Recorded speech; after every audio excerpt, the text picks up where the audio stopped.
राजवीर सालों से सोने का व्यापार कर रहा था, जिसमें राजवीर ने कम ही समय में बहुत तरक्की कर ली थी, जिसमें उसके सिपाही भोला ने उसका बहुत साथ दिया, क्योंकि भोला बहुत ही समझदार, निडर और बुद्धिमान था। राजवीर का अब एक ही मकसद था कि उसके सालों से किए गए सोने के व्यापार से इकट्ठे किए गए धन दौलत को उसके सुरक्षित स्थान पर पहुंचाना। लेकिन उस खजाने को उसके सुरक्षित स्थान पर पहुंचाना इतना आसान नहीं था, क्योंकि उस स्थान पर पहुंचने से पहले ही बीच रास्ते में राजवीर के सबसे बड़े दुश्मन कांचा बाघ का जंगल पड़ता था, और कांचा के जंगल से बचकर निकलना राजवीर के लिए इतना आसान नहीं था। उधर राजवीर अपने सेवक भोला से कहता है, सुनो भोला, अब हमें अपने कमाए हुए इस धन दौलत को सुरक्षित स्थान पर ले जाना होगा, लेकिन समझ नहीं आ रहा कि हम कांचा के जंगल से कैसे निकलेंगे। राजवीर ये बोल ही रहा था कि तभी उसका इकलौता बेटा सिम्बा भी वहीं पहुंचता है। सुनो पिताजी, इस काम को मैं अंजाम दूंगा और उस कांचा के जंगल को जाकर मैं देखता हूँ। नहीं, ये सब तुम नहीं करोगे, तुम इतने होशियार नहीं। अगर उस कांचा को नहीं भी पता होगा, तुम्हारे जाने से तब भी पता चल जाएगा। इस काम को सिर्फ भोला ही कर सकता है। पिताजी, आज तक तुमने इस भोला पर ही भरोसा किया है, तुम मेरी एक नहीं मानते। अब मेरा यहाँ रहने का कोई फायदा नहीं, मैं ये जंगल छोड़कर जा रहा हूँ। इतना बोलकर सिम्बा गुस्से से अपने पिता का जंगल छोड़कर चला जाता है, लेकिन उसकी ये सारी बातें उनका सबसे बड़ा दुश्मन कांचा ही सुन रहा था।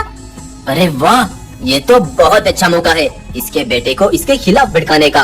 अब चलकर इससे ही काम लेता हूँ। कांचा सिम्बा के पास आता है। अरे कांचा, तुम यहाँ मेरे जंगल में क्या कर रहे हो? भाई सिम्बा, मेरी तुमसे कोई दुश्मनी नहीं, दिमाग से काम लो। अपने पिता की ही मानते रहोगे तो यूं ही निकाल दिए जाओगे। जब तुम अपने पिता के पास से गुस्से से आ गए थे, तो मैंने भोला और तुम्हारे पिता की सारी बातें सुनी। वो बोल रहे थे कि सिम्बा इतना होशियार नहीं, और अपने बाद वो भोला को ही जंगल का राजा बनाएंगे।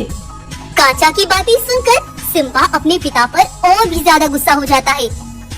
मुझे पता था वो मुझे कुछ नहीं समझते, इसलिए उन्होंने मुझे आज तक कोई जिम्मेदारी नहीं दी। अब सोचो सिम्बा, सोचो, अगर तुम जंगल के राजा बनोगे तो सब कुछ तुम्हारे कब्जे में होगा, सब तुम्हारी बात मानेंगे। सोचो सिम्बा, सोचो, कुछ अपने बारे में भी सोचो। कांचा सिम्बा को लालच देकर इतना भर देता है कि अब उसे अपने सपने सच लगने लगते हैं। कांचा, अब मुझे रास्ता बताओ, मुझे करना क्या होगा? तब कांचा सिम्बा को अपना पूरा प्लान समझाता है, और सिम्बा अपने पिता राजवीर के पास वापस लौट आता है। मुझे माफ करना पिताजी, मैंने गुस्से में ना जाने क्या क्या बोल दिया। मुझे एक मौका दें। अगर आपको मुझ पर भी यकीन नहीं है तो आप भोला को मेरे साथ भेज दें। अगर मैंने देखा कि कांचा हमारे आने का इंतजार कर रहा है, तो हम उसे और उसके सिपाहियों को वहीं जान से मार डालेंगे। लेकिन अगर कांचा हमारा रास्ता पकड़े ना बैठे हो, तो हम वहीं रुककर उसकी निगरानी करेंगे और आप खजाना लेकर आ जाना। तब राजवीर सिम्बा को भोला के साथ कांचा के जंगल के लिए रवाना कर देता है। सिम्बा अपने एक सिपाही को भी अपने साथ ले लेता है।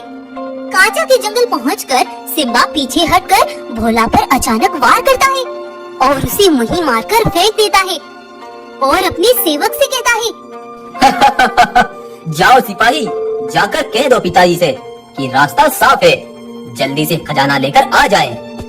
तब वो सिपाही राजवीर को आकर बता देता है, और राजवीर माल लेकर उस स्थान के लिए निकल जाता है। कांचा के जंगल पहुंचते ही वो देखता है कि कांचा के सारे सिपाही खून से लथपथ पड़े हैं। इसका मतलब मेरे बेटे ने इन सबको मार डाला। लेकिन ये क्या? तभी पीछे से कांचा हंसता हुआ आता है। आओ राजवीर, आओ, कब से तुम्हारा ही इंतजार कर रहा हूँ। और तभी कांचा के सारे सिपाही भी उठ जाते हैं, जो कि मरने की एक्टिंग कर रहे थे, और वहीं पीछे से सिम्बा भी निकल कर आता है। अपनी आंखों से ये सब होते देख राजवीर की तो टांगे कांपने लगती हैं, और कांचा के सिपाही राजवीर के सारे सिपाहियों को जान से मार डालते हैं, और कांचा सिम्बा और राजवीर को भी कैद कर देता है। अरे कांचा, ये तुम क्या कर रहे हो? तुम ऐसा नहीं कर सकते, मैंने तुम्हारा साथ दिया और तुम मुझसे दगाबाजी कर रहे हो। दगाबाजी? वो तो तुमने अपने पिताजी से की है। अगर तुम अपने बाप के ही नहीं हो सकते, तो मैं तुम्हारा कैसे हो सकता हूँ? ये सारा खजाना लेकर मैं तो यहाँ से चला, तुम मरो यहाँ पर।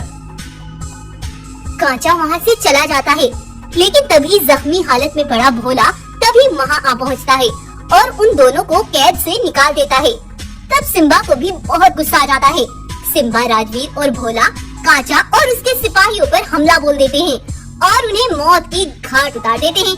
सिम्बा अपनी गलती पर बड़ा शर्मिंदा था। तब राजवीर ने भी सिम्बा को माफ कर दिया और अब सिम्बा ही जंगल की सारी जिम्मेदारियां संभालने लगा। जंगल में रीना नाम की एक गाय एक सफेद शेर को पाल रही थी। वो उसका ख्याल अपने बेटे की तरह रख रही थी।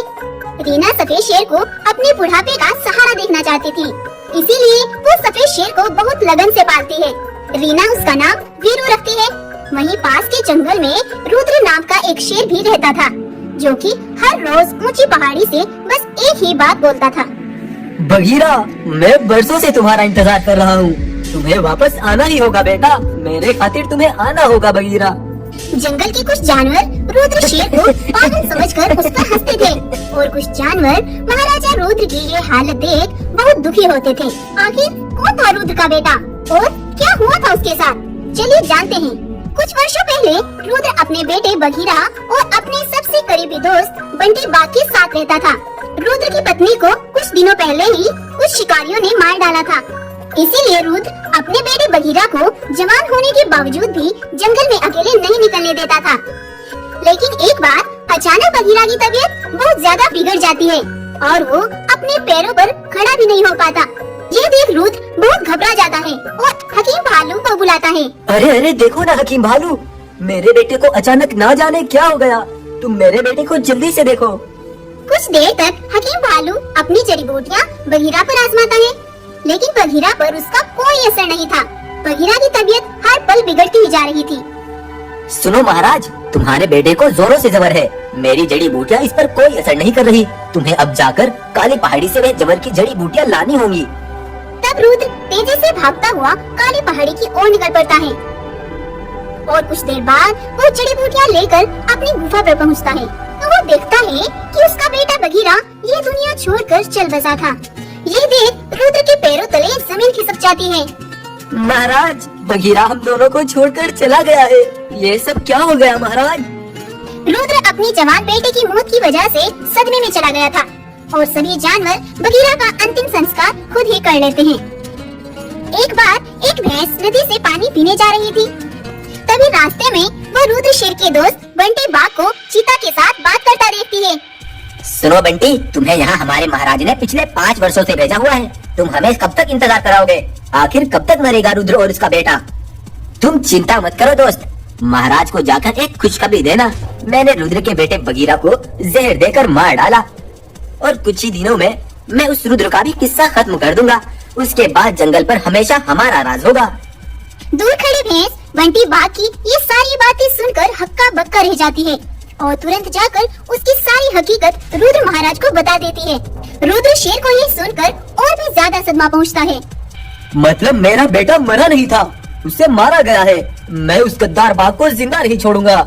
तब रुद्र जाकर उस बंटी को जान से मार डालता है और उस जालिम बाघ का वहीं पर अंत कर देता है। तब से लेकर अब तक रुद्र अपने बेटे को ऊंची पहाड़ी से हर रोज पुकार रहा है। उधर दूसरे जंगल में रीना गाय का बेटा वीरू भी अब जवान हो चला था और वो बहुत होशियार और ताकतवर शेर बन जाता है। वीरू ने रामू नाम के एक भालू को अपना दोस्त भी बना रखा था। वीरू का वो सबसे अच्छा दोस्त था। एक बार रामू भालू वीरू से कहता है, अरे सुनो वीरू दोस्त, बहुत दिन से हम कहीं घूमने नहीं गए। चलो आज कहीं घूमने चलते हैं। हाँ ठीक है दोस्त, चलो आज पास वाले जंगल में चलते हैं। तब वो दोनों पास वाले जंगल में घूमने के लिए निकल पड़ते हैं और वो रुद्र शेर के जंगल पहुंच जाते हैं।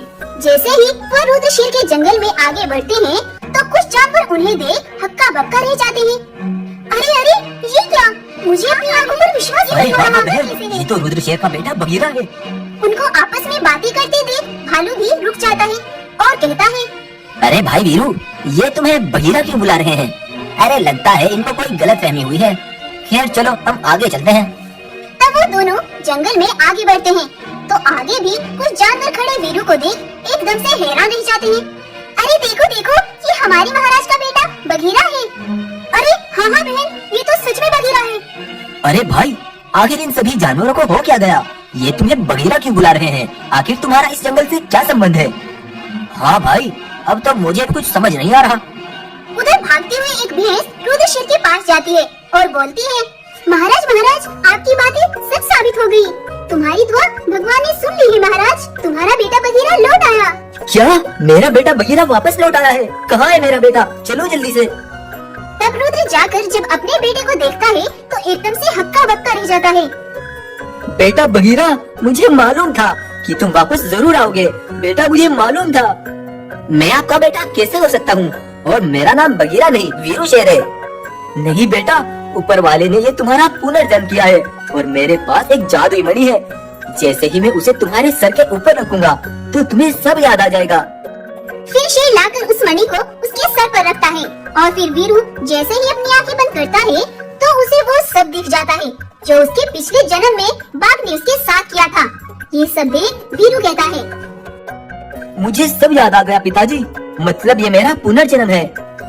हाँ बेटा, ये तुम्हारा पुनर्जन्म है और अब तुम मुझसे कभी दूर मत जाना बेटा। तब रुद्र शेर अपने बेटे बगीरा को ही जंगल का राजा बना देता है और फिर बगीरा अपने पिता और गाय के साथ ही जंगल में हंसी खुशी रहने लगते हैं।